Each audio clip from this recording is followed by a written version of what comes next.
देखिए 15वें राष्ट्रपति का चुनाव हो गया और उड़ीसा की आदिवासी समाज से आने वाली द्रौपदी मुर्मू जी हमारी 15वीं राष्ट्रपति बन गई हैं और इनका शपथ ग्रहण भी हो गया, सारी फॉर्मेलिटीज हो गई। हम लोग ये समझते हैं कि आखिर राष्ट्रपति का चुनाव कैसे होता है, इलेक्टोरल कॉलेज में कौन कौन वोट देता है, राष्ट्रपति उम्मीदवार बनने के लिए सबसे टफ योग्यता क्या होती है और एकल संक्रमणीय अनुपातिक पद्धति क्या होता है, इलेक्टोरल कॉलेज इस सब के बारे में समझते हैं। देखिए हमारा देश जब बन रहा था, संविधान बन रही थी, तो भारत को रिपब्लिक ना रख के ना ही गणराज्य रखा गया, दोनों कॉमन रखा गया। देखिए रिपब्लिक किसे कहते हैं, हिंदी में इसे हम लोग गणराज्य कहते हैं। गणराज्य उसे कहा जाता है जहां राष्ट्राध्यक्ष का चुनाव होता है। देखिए राष्ट्रपति हमारे देश के प्रमुख है, शासन के प्रमुख नहीं है। तो जहां कहीं पे राष्ट्राध्यक्ष का चुनाव होता है उसे हम लोग कहते हैं गणराज्य कहेंगे। तो हमारा देश जो है, हमारे राष्ट्राध्यक्ष राष्ट्रपति हैं और उनका चुनाव भी होता है, तो उस हिसाब से हम रिपब्लिक भी आ जाते हैं, गणराज्य आते हैं। लेकिन डेमोक्रेसी किसे कहते हैं, तो डेमोक्रेसी जो होता है जिसमें शासनाध्यक्ष का चुनाव होता है। शासनाध्यक्ष हमारे यहाँ प्रधानमंत्री है, तो हमारे यहाँ शासनाध्यक्ष का भी चुनाव होता है और हमारे यहाँ राष्ट्राध्यक्ष का भी चुनाव होता है। तो इस हिसाब से हम लोग हो गए डेमोक्रेटिक रिपब्लिक, मतलब हमारे यहाँ डेमोक्रेसी भी है और रिपब्लिक भी है, यानी लोकतंत्रात्मक गणराज्य है। गणराज्य इसलिए क्योंकि राष्ट्राध्यक्ष के रूप में बैठे राष्ट्रपति का चुनाव हो रहा है, और लोकतंत्र इसलिए क्योंकि शासनाध्यक्ष के रूप में बैठे प्रधानमंत्री का चुनाव हो रहा है। तो हम लोग लोकतंत्रात्मक गणराज्य अर्थात डेमोक्रेटिक रिपब्लिक है। ये हमारी प्रस्तावना में भी मिलता है। हम भारत के लोग, देखिएगा, हम भारत के लोग भारत को एक संपूर्ण प्रभुत्व संपन्न समाजवादी पंथ निरपेक्ष एवं लोकतंत्रात्मक गणराज्य बनाने के लिए, यानी हम लोकतंत्र और गणराज्य दोनों में डेमोक्रेटिक रिपब्लिक, यानी हमारे यहाँ राष्ट्रपति का चुनाव होगा। अब ये राष्ट्रपति के चुनाव में कौन उम्मीदवार खड़ा होगा इसका डिसाइड करना जरूरी है। तो संसद के 3 अंग होते हैं, लोकसभा, राज्यसभा और राष्ट्रपति। राष्ट्रपति संसद का एक अंग है। तो कहेगा संसद के सदन कितने होते हैं, तो 2 सदन, लोकसभा और राज्यसभा। लेकिन अंग कितने होते हैं, तो 3 अंग हो जाते हैं। तो उसी में एक अंग का चुनाव, सभी अंगों का चुनाव होता है, लोकसभा का चुनाव होता है, राज्यसभा का चुनाव होता है, तो राष्ट्रपति का भी चुनाव होता है। 5 सालों पर राष्ट्रपति का चुनाव होता है। राष्ट्रपति की उम्मीदवार जो कोई भी खड़ा हो सकता है, उसको कुछ शर्तों का पालन करना पड़ता है। वो भारत का नागरिक होना चाहिए, 35 साल आयु होना चाहिए, इस शर्त को तो कोई इजीली पार कर सकता है। पागल नहीं होना चाहिए, दिवालिया भी नहीं होना चाहिए। दिवालिया उसे कहते हैं कि जो इतना कर्जा ले लिया है और अपने इनकम से ज्यादा कर्जा ले चुका है, चुका ही नहीं पा रहा है, जैसे विजय माल्या, नीरव मोदी, मेहुल चौकसी, ये लोग दिवालिया हो चुके हैं। ऐसे लोग राष्ट्रपति के चुनाव नहीं लड़ सकते, क्योंकि अगर ये जीत गए ना तो सबसे पहले अपना कर्जा उतारेंगे देश के पैसा से। तो दिवालिया नहीं होना चाहिए, लाभ के पद पर नहीं होना चाहिए। सरकारी नौकरी जो होता है ना, वो लाभ का पद होता है। जैसे आप देखेंगे कोई राज्यपाल है, वो लाभ का पद नहीं है, नेता लाभ का पद नहीं है, मंत्री लाभ का पद नहीं। संविधान के हिसाब से ये जनता के सेवक है। सरकारी नौकरी में रहेंगे ना तो लाभ का पद हो जाएगा, तो लाभ के पद पर नहीं होना चाहिए। तो ये सब नॉर्मल योग्यताएं हैं, ये किसी के पास हो जाती है। सबसे टफ जो योग्यता होती है वो 50 प्रस्तावक होने चाहिए और 50 अनुमोदक होने चाहिए। प्रस्तावक और अनुमोदक मतलब होना चाहिए कि जो व्यक्ति खड़ा होना चाह रहा है कि हाँ हम राष्ट्रपति के चुनाव में लड़ना चाहते हैं, जैसे इस बार यशवंत सिन्हा जी थे और द्रौपदी मुर्मू जी थे, तो उनके लिए संसद के किसी भी सदन से, चाहे वो लोकसभा हो चाहे वो राज्यसभा हो, 50 ऐसे लोगों की जरूरत है जो इनका प्रस्ताव आगे ले जाएं कि हम चाहते हैं कि यह व्यक्ति चुनाव में खड़ा हो। डायरेक्ट वो नहीं जानना चाहेगा कि हम चाहते हैं चुनाव लड़े। 50 प्रस्तावक होना चाहिए। हो सकता है कि 20 ठो प्रस्तावक लोकसभा से, 30 ठो का जुगाड़ वो राज्यसभा से कर ले, या कुछ इसमें से कुछ उसमें से करके उसे टोटल 50 प्रस्तावक चाहिए। जब 50 प्रस्तावक हो जाएंगे तो उस 50 के समर्थन में अलग से 50 अनुमोदक होना चाहिए कि हाँ यह व्यक्ति के साथ हम खड़े हैं, यह जिसे चाहता है कि नहीं ये भी व्यक्ति चुनाव लड़े, हम फेवर में हैं।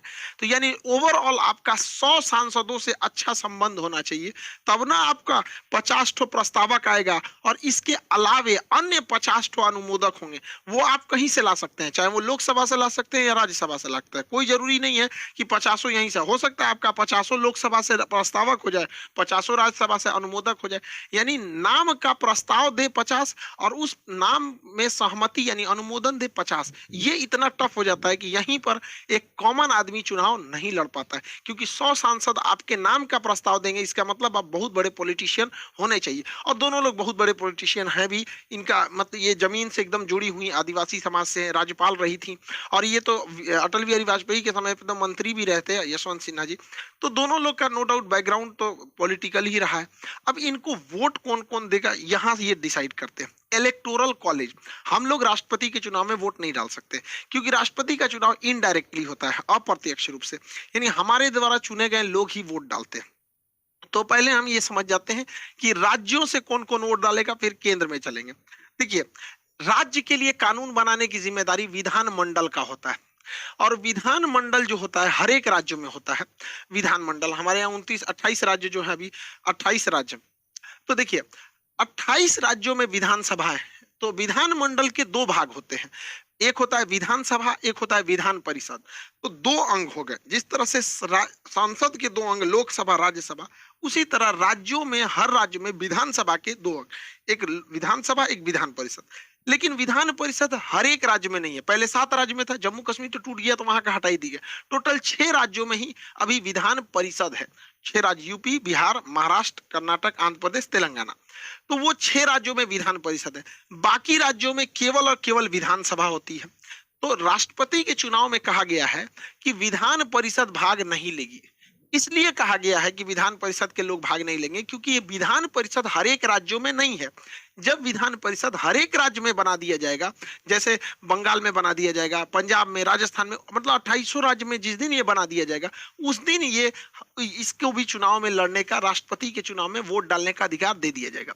अब कौन डालता है विधानसभा में, विधानमंडल में? तो विधानमंडल में केवल विधानसभा के सदस्य वोट डालते हैं, विधानसभा के। अब हर 2800 राज्यों में अलग अलग विधानसभा है। जैसे बिहार में 243 है, यूपी में 403 है। तो अलग अलग राज्यों में विधानसभा की जो सीटें हैं वो अलग अलग हैं। तो यहां पर राष्ट्रपति के चुनाव में वोट का वैल्यू नहीं, वोट नहीं बल्कि वोट का वैल्यू कितना है ये मायने रखता है। जैसे एक विधायक ने वोट 1 दिया तो वो 1 काउंट नहीं होगा, उसकी वैल्यू निकाली जाएगी, और ये वैल्यू कई हजार में भी जा सकते हैं। जैसे आपको पता 2800 राज्यों की विधानसभा चुनाव में वोट डालेगी, तो जो एमएलए होते हैं, विधानसभा में बैठने वाले को एमएलए कहते हैं, और विधान परिषद में बैठने वाले को एमएलसी कहते हैं। तो एक एमएलए के वोट की जो वैल्यू होती है वो उस राज्य की जनसंख्या में भाग दे दिया जाता है। उस राज्य में टोटल कितने एमएलए की संख्या, जैसे बिहार की बात करेंगे तो 12 करोड़ जनसंख्या हो गई। अब बिहार में 243 विधायक यानी एमएलए हो गए। इनसे भाग देने के बाद फिर 1/1000 से कर देते हैं, तो वैल्यू निकलती है। इस फॉर्मूला को अगर आप ध्यान से देखेंगे तो आपको समझ में आएगा कि जिस राज्य की जनसंख्या ज्यादा है उस राज्य के एमएलए की वोट की वैल्यू ज्यादा रहेगी। जैसे उत्तर प्रदेश में यूपी की जनसंख्या सबसे ज्यादा 22 करोड़ है, तो यूपी की जनसंख्या में यूपी के जो एमएलए होंगे उनके वोट का वैल्यू सबसे ज्यादा होगा। सबसे ज्यादा होता है यूपी के। अब सॉल्व करना पड़ेगा, जैसे यहाँ 22 करोड़ जनसंख्या हो गई, बटा 403 विधानसभा के हैं, तो उनको भाग देंगे, फिर 1/1000 करेंगे, तो ये वैल्यू जो निकलती है वो आती है 208। यानी अगर यूपी का कोई एक विधायक 1 वोट डालता है तो वोट काउंट होगा 1, लेकिन उसकी वैल्यू हो जाएगी 208। इस तरह से टोटल यूपी में 403 सीटें हैं। एक सीट की वैल्यू 208, तो 403 सीट की वैल्यू अकेले 83,824, यानी उत्तर प्रदेश से अकेले राष्ट्रपति को 83,824 वोट मिल जाता है, क्योंकि उत्तर प्रदेश की जनसंख्या ज्यादा है। उसी तरह अगर देखेंगे सबसे कम जनसंख्या सिक्किम में, तो सिक्किम की जनसंख्या बहुत कम है, तो सिक्किम की जनसंख्या बटा वहां के टोटल एमएलए की संख्या से भाग देंगे तो सिक्किम में एक एमएलए की वोट की वैल्यू बहुत ही कम होती है, लगभग 7, मतलब बस 7 होती है, और टोटल 32 सीट है। तो वहां सिक्किम पूरा स्टेट से महज 224 वोट मिल पाते हैं। तो देखिए यूपी इसलिए इलेक्शन के हिसाब से बहुत आगे है, मतलब फेमस है, उसकी वैल्यू बहुत ज्यादा है।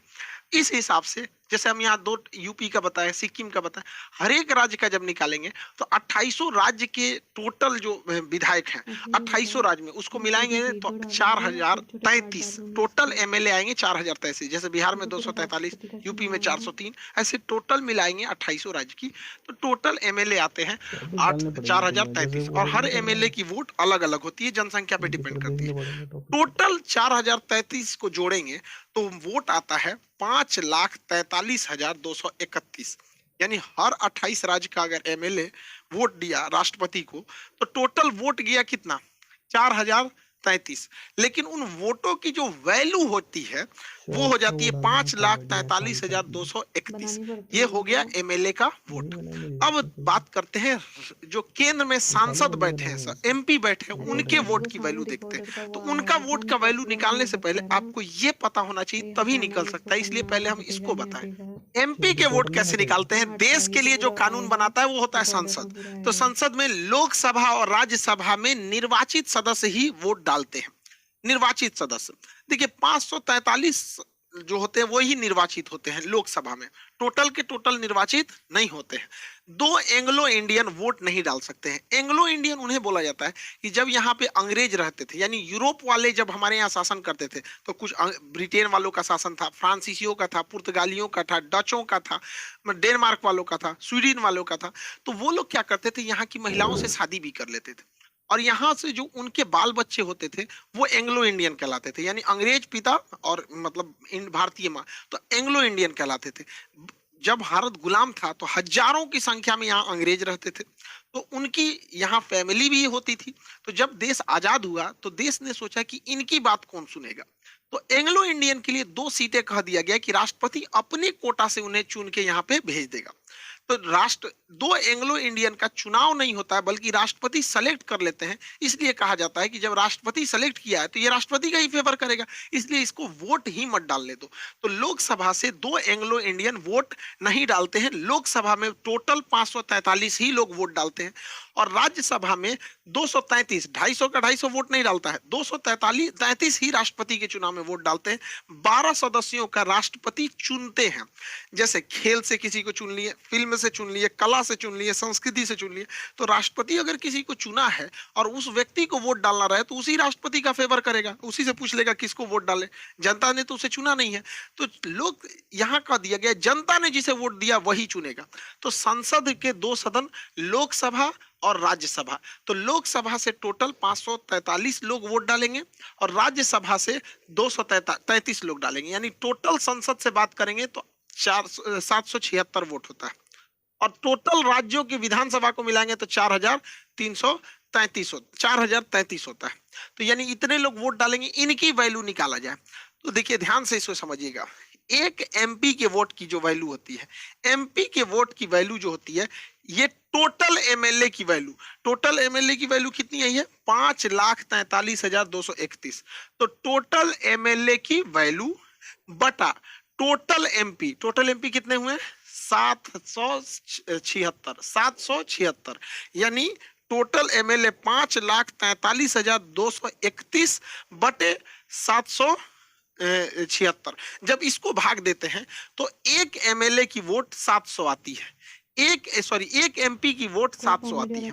इसको जब भाग देते हैं तो अब देखिए एक एमपी की वोट 700 और टोटल राज्यसभा लोकसभा मिला के टोटल एमपी कितने वोट डालने जा रहे हैं 776। तो 700 गुणे 776 करेंगे तो ये भी आता है 5,43,200, यानी टोटल एमपीओ की वोट की वैल्यू भी 5,43,200 और टोटल राज्यों के एमएलए को भी मिलाया जाएगा तो 5,43,231, यानी ये वाला थोड़ा 31 को वैल्यू ज्यादा आ रही है, वो तो वैल्यू है वजह। तो यानी आप समझ गए कि सांसदों की टोटल वैल्यू बराबर राज्य, हर एक राज्यों के एमएलए के वैल्यू को मिला देंगे तो बराबर आ रहा है। तो यानी अकेले संसद भवन 28 राज्यों के विधानसभा से बराबर वैल्यू रखती है। तो देखिए यहाँ पे 5,43,200 और 5,43,231, तो 31 है तो वैल्यू में ज्यादा है थोड़ा सा, ये दोनों बराबर हो गए। यानी अगर राष्ट्रपति के वोट में टोटल कहा जाएगा कितने लोग चुनाव वोट डालते हैं, तो विधानमंडल से 28 राज्य का मिला के 4,033 और संसद में 776, दोनों को जोड़ देंगे तो 4,809। यानी राष्ट्रपति के चुनाव में टोटल कितने लोग भाग लेते हैं, तो 4,809 लोग भाग लेते हैं। और इन 4,809 लोगों ने जो भाग लिया, यानी जो एमएलए और एमपी ने भाग लिया, ये वोट डाला, इनके टोटल वोट की वैल्यू कितनी होती है, तो वह वैल्यू होती है 10,86,431। 10,86,431 ये टोटल वैल्यू। यानी राष्ट्रपति के चुनाव में अगर किसी का वोट बर्बाद ना हो, इन्ने उन्ने नहीं मारे, तो टोटल इतना ही वोट आता है। इसी को कहते हैं राष्ट्रपति का इलेक्टोरल कॉलेज।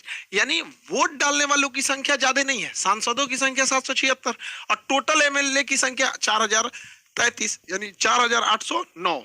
बट इन 4809 की टोटल वैल्यू जो हो गई वो 10,86,431 हो गई। अब आगे समझते हैं कि अब ये लोग अपना वोट डालते कैसे हैं, आनुपातिक पद्धति से कैसे